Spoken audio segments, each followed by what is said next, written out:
Hi, this is Professor Brew, and I'm going to demo how to add value to folds.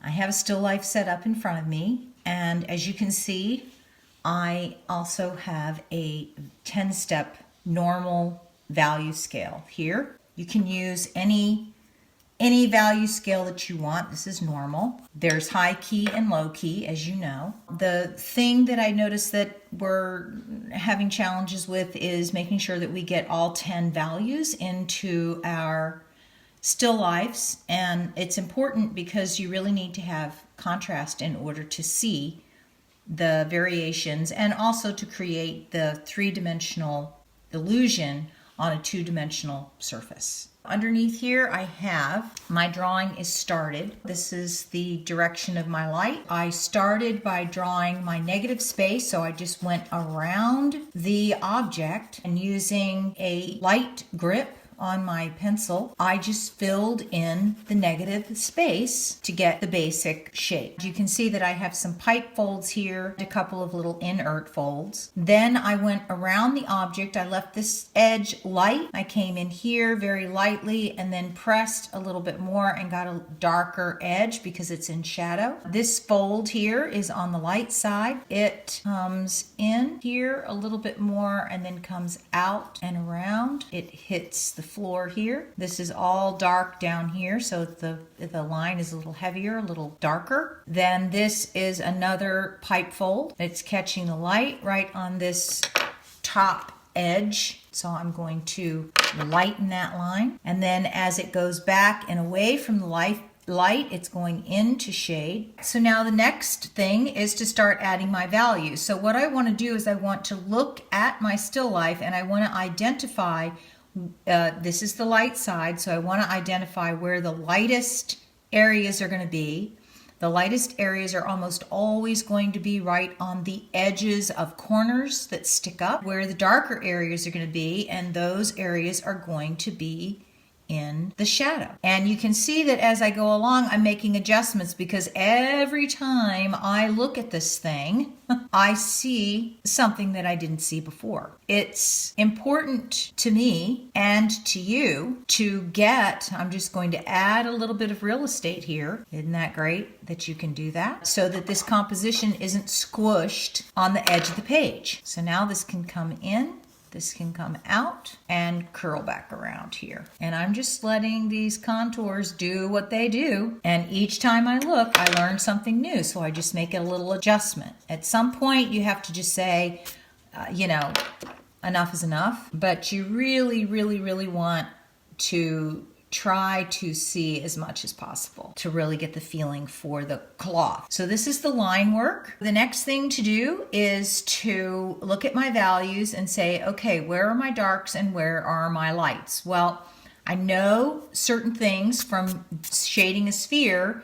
I know that there's going to be a highlighted area. There's going to be a half light area. There is going to be a mid-tone area. There's going to be a place terminator where the shadow turns from light into shade. I know that there's going to be a half tone, a core dark, a reflected light, and a cast shadow. So no matter what happens over here where it's more lit, and then over here in the darker area, you're going to have all of these values. It's just that the highlight is going to be darker in the shaded areas than it is going to be in the light area. I'm going to start by putting in a mid-tone. I'm looking for the flat side of my pencil here so that I don't get a scribbly mark. And I want to make this tone as even as possible. So I'm doing a little bit of scumbling. I'm doing a bit of blending. And then I have another one, so I've got this side is very, very light. So my shadow shape is going to be this big. It doesn't matter if the shadow shape has some light areas or some dark areas. At this stage of the drawing, it's all the same. It's a mid-tone. And I've got a little bit of a highlight right here. where, and this is the shaded area, so this is where the shadow really starts to turn, the terminator. So these are all my shadow shapes right here. And then the areas that I left light, here, here, here, here, and here. So I already have the beginnings of my shades, and I'm using, so far I've used about these 3 values here.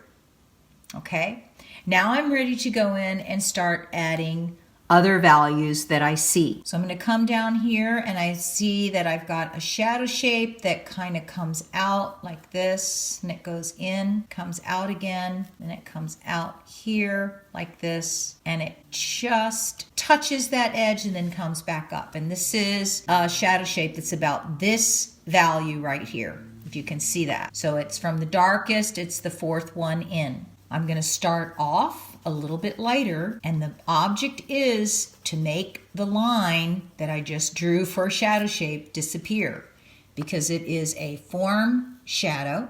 This is coming over the top and coming in, and that'll help that little edge to the napkin will help give it form. Then I'm coming out, and now I'm going to blend out. So now I'm going to the next value because I need to make this line disappear. So what I'm doing is I'm coloring or shading in this whole area, and if that is too dark right there, I'm going to lift it with my eraser, but it's not as dark as this area. So I'm coloring the first area, or shading the first area and the second area, so that I continue to have an even tone. But the values are changing. So this is going to be darker in here. Now I'm going from this shade to this shade, because right here is where the terminator is. It's where the shadow turns, and I start to get a little bit of a core dark.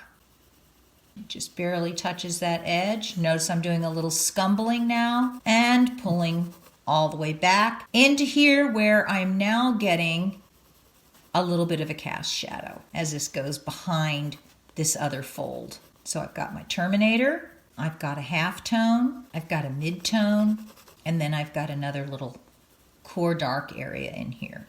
If I need to, I can take my eraser, my kneaded eraser. Let's see if I have my kneaded eraser in here. So I'm going to get my kneaded eraser, and I'm looking at my object, and I'm going to lift just a tiny bit in here. Now I'm grabbing a softer pencil, and this isn't quite as dark as what I have it, so I want to blend out that edge a little bit.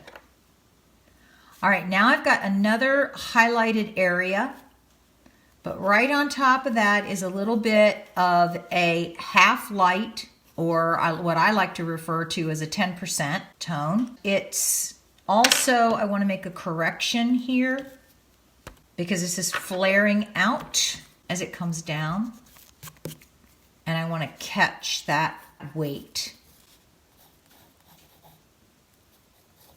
as it comes around. There we go. This is coming here, it's coming out down here, and then it's coming back up. Any little detail that you can catch is really going to help define your object. So I've already got my mid-tone. I'm just checking my shadow shape a little bit.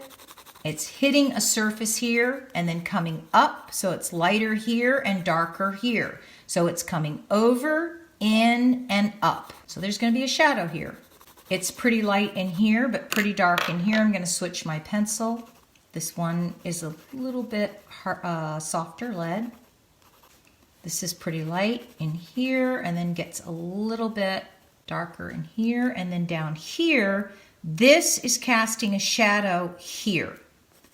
So this is going to be dark, and it goes straight across like that. This is dark in here. This is a fold, and this is also a cast shadow. Core dark cast shadow is going to be in my darker areas of my value scale. I'm double checking and coming back to my value scale. As this comes up, there's a shadow in the background here that is a really dark shadow. And that will get rid of that line as this comes around and it rests on the floor. It's darker here because of the cast shadow, darker here because of the cast shadow, and then the shadow blends out as the object gets further away from the shadowed area. Okay, I'm looking here as this comes down. This is darker in here. So what this background is going to do for me is it is going to make the line, this edge right here that I created with a line, is going to make it disappear. And when as soon as that line disappears, then the object can pop forward. The closer it gets to the object, the darker it is. So now I know I need to lift this a little bit. Okay. And then go back in. So it's a little dance. It's always a little dance. You're always looking for that rhythm, and that's okay. Just be willing to embrace that part of the process, because it's interesting. It's more interesting than the drawing for some of us. So wherever there's an edge that's sticking up, that's a fold, it's going to be catching the light. And wherever there's an edge that's going back and to shadow, there's going to be a dark. Let me come back in here, redefine this little area here. As it goes back, lift this line. So it doesn't really matter what stage of the drawing you're in. If you see something that is wrong, or that you look and you see, oh, that's not really there. This just kind of comes back here.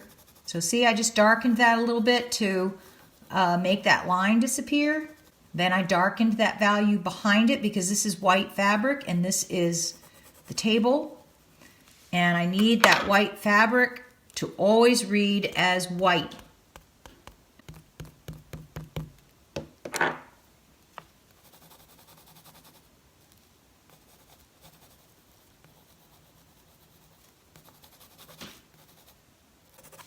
Okay, so now I've got my light side done. I'm working from light to dark. So on the light side, the background is going to be darker. And I really want these edges to pop. So I'm going in with the softer lead to get to deposit more graphite. And you notice that as soon as you put that dark up against the cloth, it looks lighter. All right, now we're going to come in here and we're immediately have a darker edge, and I've got this color right here. So this is my darker color where it hits the object. Just touches the edge.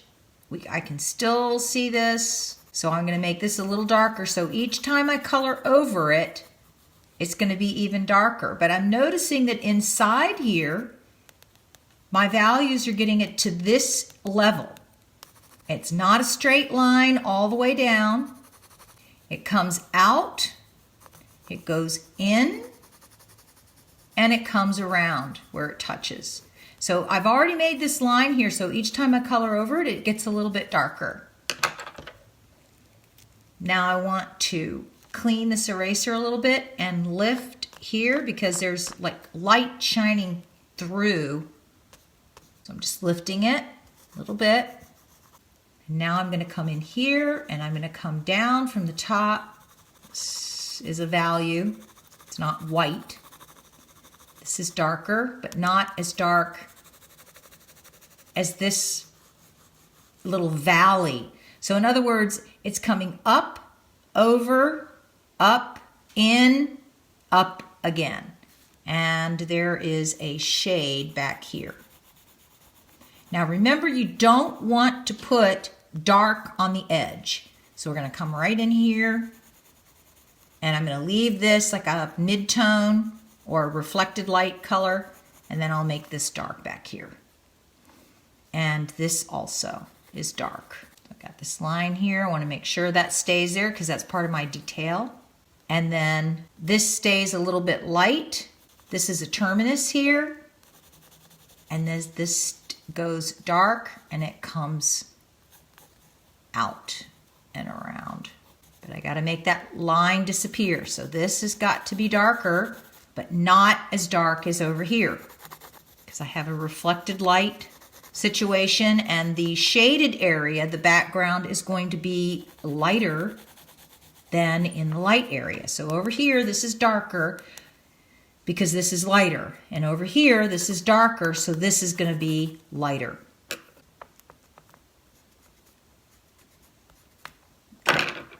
So now I'm going to come back in and I'm going to put a reflected light on there because I want there to still be an edge. There we go. It's not going to be as light as your highlight.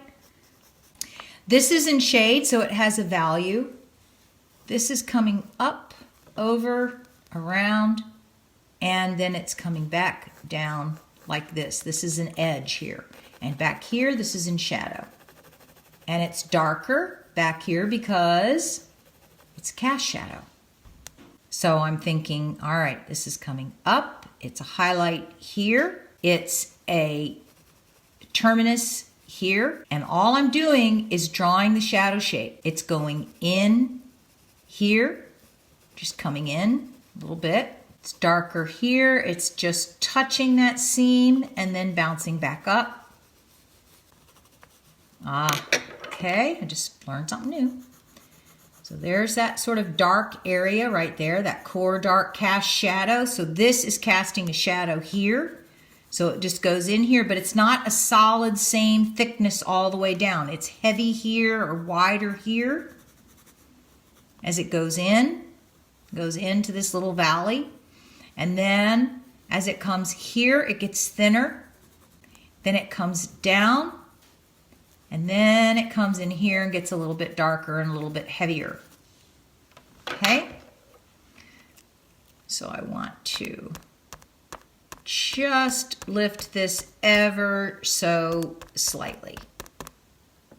Okay? This has a value. I'm getting ready to put my white, and that's why I picked up my white. But it also has a highlight. So that means it's not going to be white. This is the shaded area, this is the light area. So that means that whatever highlight I have over here is going to be in this value range. So I'm looking to this value range. And this is about here or here, one of these two. So I'm going to put that value in, except for right here. And I'm going to leave that the color of the paper.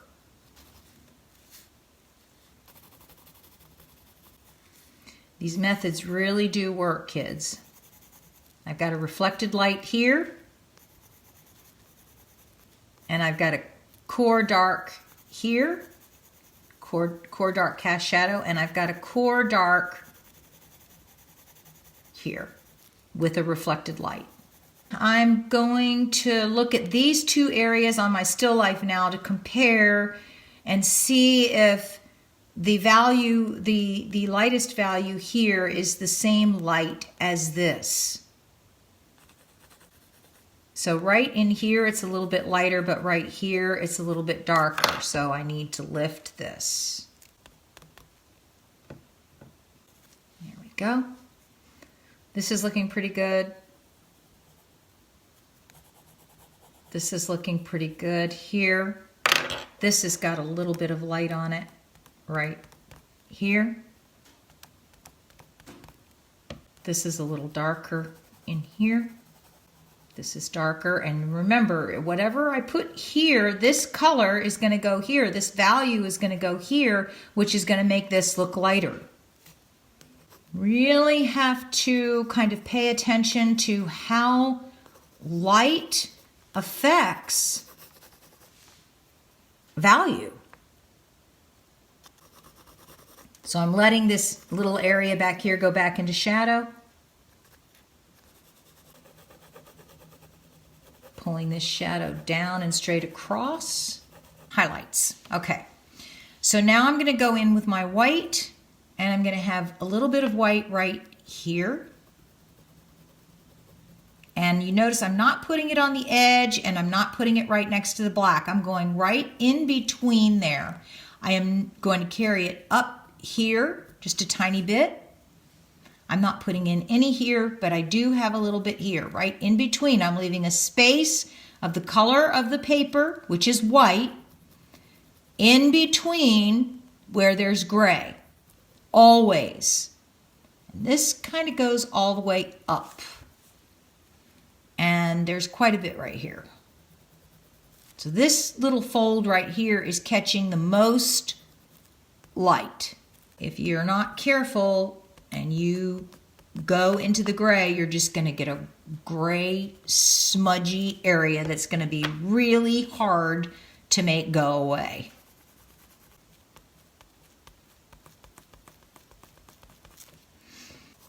Here, I'm going back in and redefining that terminator, redefining my core dark cast shadow. Yeah, it's better. Okay. And now I'm going to, for the final, I'm going to go back in here and I'm going to lift some of these because I want to have a clear definition of light source. And these values are lighter in here than they are over here. So I've lightened that, and now I'm going to go back in and I'm going to darken this. So anywhere where I have not colored is going to be lighter as I'm putting this sort of wash over everything. It's going to be lighter than the darker areas. I hope this helped you figure out how to match your value scale with your still life and gave you a little bit better of an idea of what the highlights are, what the half lights are, what the midtones are, what the terminator is, halftone, core dark, reflected light, cast shadow, and how to use them to get your images to pop and to make your line. Speaking of line, you kind of have to look at something more than once sometimes. Sometimes your eyes are really quick and sometimes they're not. Thanks a lot, and I'll see you later. Bye.